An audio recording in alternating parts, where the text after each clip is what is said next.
Hey bestie, you home? I'm finished with my pre-med courses for the day, and I've got 2 slushies. One of them has your name on it.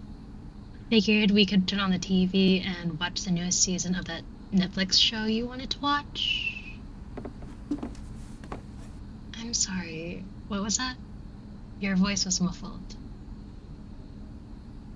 Hey, so, why are you face down on the couch? Not judging, I'm just curious.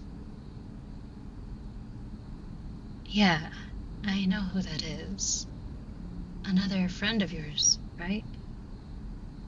Although, given some of the things you've told me about them, I hesitate to call them that. Your phone? Sure, I'll take a look.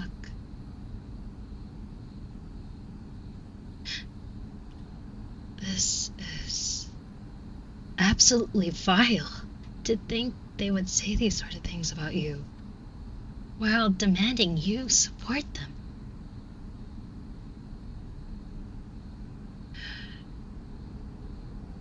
They say they're having a hard time. Do you know if what they've been saying is true? I know you want to trust them, but do you have any proof of what they've said?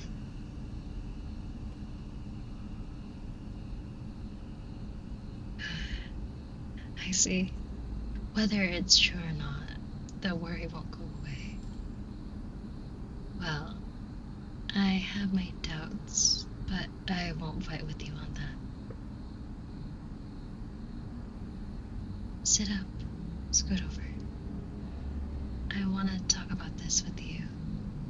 Pre-med best friend to best friend.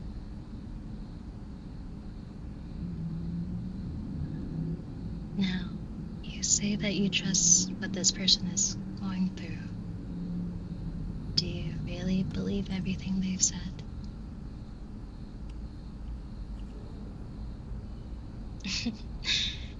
Good to see you haven't lost your common sense. Looking at these texts, I know some of these claims are absolute bullshit.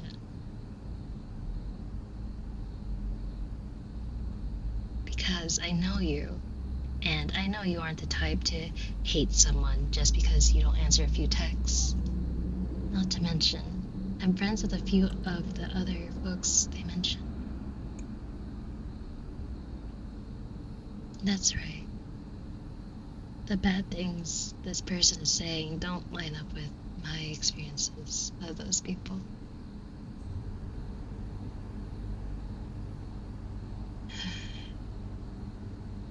They may not be thinking rationally right now because of everything upsetting them. Is that what your therapist said?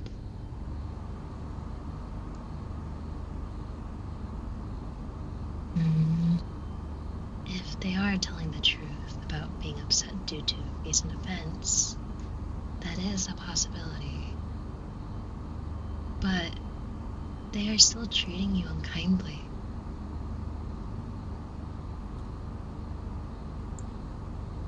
That doesn't give them the right to treat you badly, even if they are telling the truth.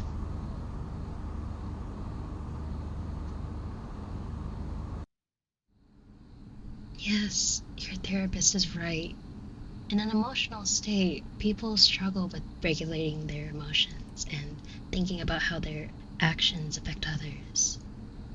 That still doesn't mean they can drag everyone around them down.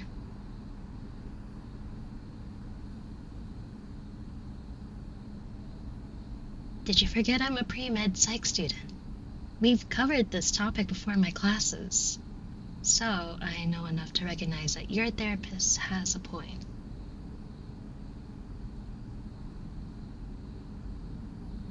You are my best friend, and when I see someone treat you like that, it makes me angry. No one deserves to be treated like that, but you especially. All the bullshit you've dealt with in life. You don't need someone else trying to guilt trip you into. I'm sorry. got a little heated.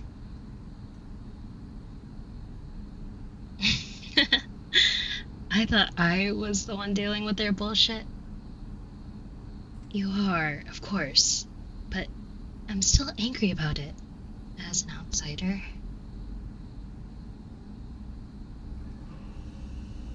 You aren't a bad person for losing your patience. Even if they really are dealing with something heavy, they should be taking it to therapy, not making you feel like shit to validate themselves. That's tricky. They live close enough so blocking them isn't an option, and we don't want them slinging mud about you to others. Personally, I don't care. I'd cut them off like a tumor for talking to anyone like that, especially if they're trash-talking me or someone else I loved. But with them being as close as they are, and as popular as they are in our social circles, that creates a difficult situation for you.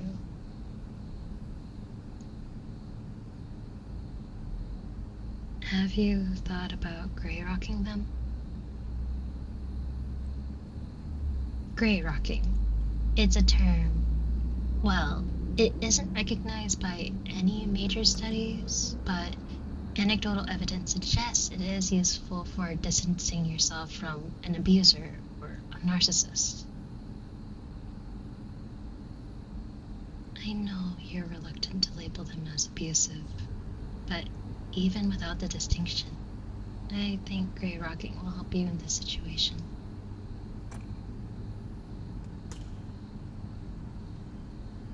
From what I've read, I really think it will help.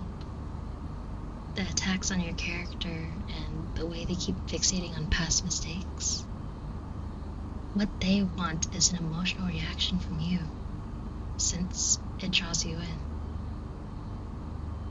If you grey rock, you are essentially denying them the reaction they want. They'll be upset, but ideally they'll start to cut back on engagement with you, as you refuse to give them an emotional response.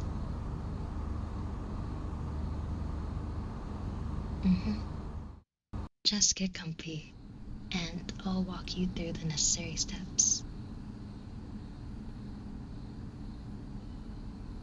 All cozy? Good. So, grey rocking. Grey rocking involves pushing back on narcissistic or toxic behavior by becoming bland or uninteresting, being unresponsive to all efforts by the narcissist to bait out responses. The key is to not engage or give them anything to latch onto. When you start grey rocking, they will attempt to bait out emotional responses. They will be angry, attempt to guilt trip you, on an attempt to goad you into responding to them. You must not engage, or give them anything they can latch onto. Well, let's look at one of the most recent messages they sent from last night. I need you to respond to me. Don't you care?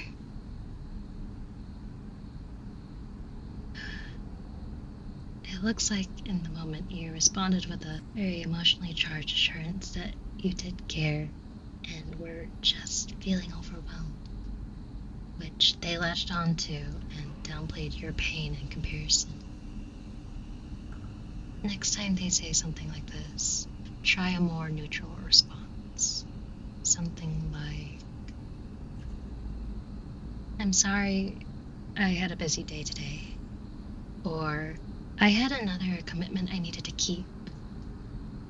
Keep it short, neutral, and objective. And objective is the key word in this equation. Think about all the things they've said about our friends, or how they try to project things onto you.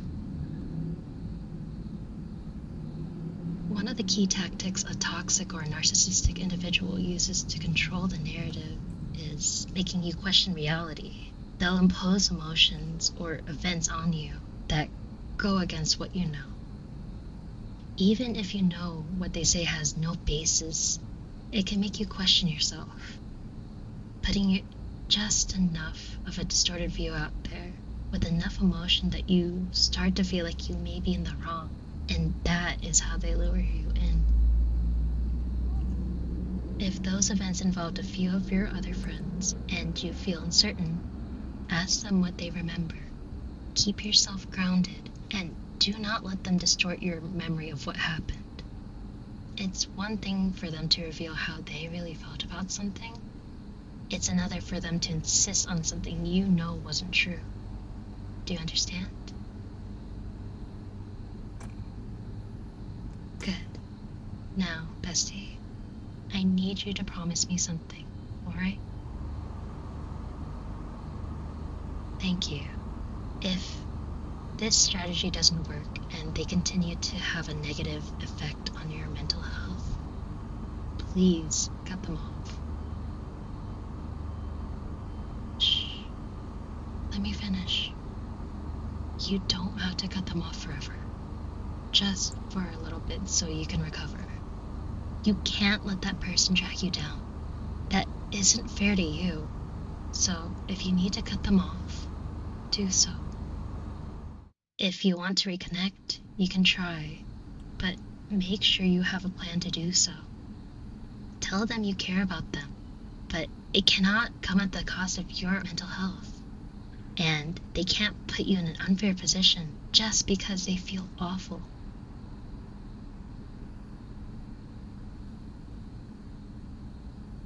If they refuse to accept your boundaries, then the temporary cutoff becomes permanent.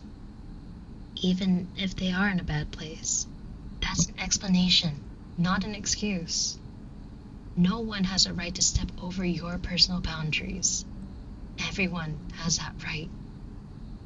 Promise me you'll step away if you need to do so, okay? Thank you, my dear friend. I just can't stand seeing you suffer. The difference is, you aren't trying to drag me down or take advantage of my kindness. That's why I don't feel bad offering my help.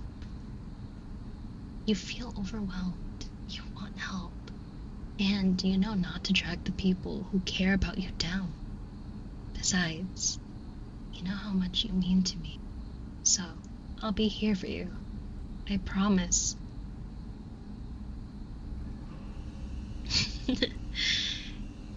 If you say you're feeling better, I guess I'll believe you. So, wanna melt your brain with some TV?